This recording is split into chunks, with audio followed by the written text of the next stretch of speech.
आज हम बताने जा रहे हैं आपको कि आप जब बोर्ड परीक्षा में कॉपी लिखते हैं तो आपके नंबर कम क्यों पड़ जाते हैं। अक्सर बच्चे अक्सर यही कहते हैं कि हमने कॉपी तो बहुत अच्छी लिखी थी, फिर भी हमारे नंबर कम पड़ गए। कॉपी बहुत अच्छी लिखने से नहीं, ये भी देखा जाता है क्लास में कि आपकी कॉपी जैसा किसी और ने तो नहीं छापा।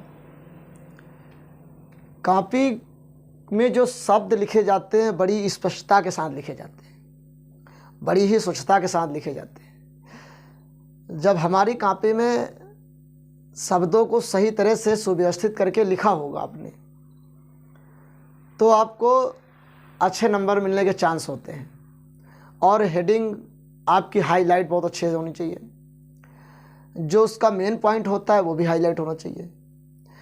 ये सब कुछ जब होता है तब आपको अच्छे नंबर मिलने के चांस होते हैं। लेकिन बच्चे कहते हैं कि सर हमने तो फिर किया था, फिर भी हमारे नंबर कम पड़ गए, हमने तो बहुत अच्छा लिखा था। इसका सबसे बड़ा कारण ये है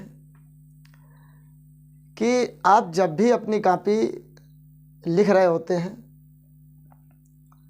तो उसमें लाइनिंग का विशेष ध्यान देते हैं, और विशेष ध्यान सबसे महत्वपूर्ण ये बात याद रखते हैं कि जो आपने लिखा है आपके ही जैसा अन्य पीछे वाले बच्चे तो नहीं आपकी कॉपी जैसा लिख रहे। जब इस तरह से हो जाता है तो क्या है कि आपके नंबर कम होने के अधिक चांस हो जाते हैं, आपको अच्छे नंबर नहीं मिल पाते हैं।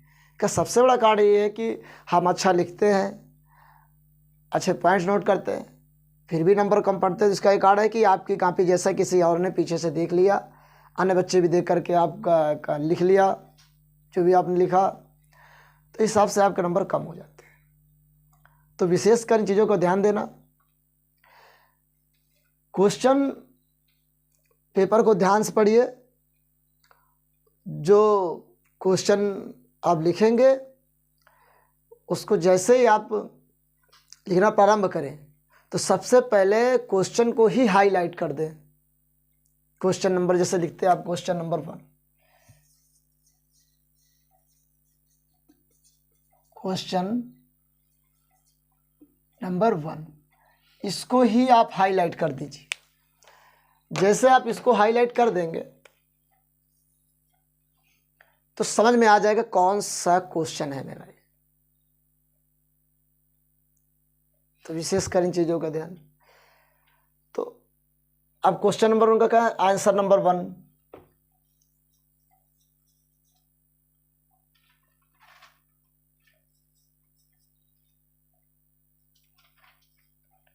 आंसर नंबर 1 इसको हाईलाइट करेंगे। जब हाईलाइट करेंगे तो आपको अच्छे से सही से दिखेगा, तब आप समझ पाएंगे। और जो हेडिंग होती है उसको हाईलाइट कर देना। इस जब आपके अच्छे नंबर मिल सकने के चांस होंगे तो खासकर बात ये रहे कि अपनी कॉपी जैसा पीछे वाले व्यक्ति को नहीं दिखाना चाहिए। अगर ऐसा आप करेंगे तो अक्सर है कि आपके नंबर कम पड़ जाएंगे। और हेडिंग का विशेष ध्यान, हाईलाइट का विशेष ध्यान। तो हमारे हिसाब से शायद आप सब चीज़ समझ चुके होंगे, जान चुके होंगे। तो अब आप जब भी अपनी कॉपी बोर्ड परीक्षा में लिखें तो इन सब चीज़ों का विशेष ध्यान रखें, तब आपको सही से अच्छे नंबर मिल सकेंगे और आपको किसी प्रकार की आपकी कॉपी के प्रति कोई भी समस्या नहीं होगी।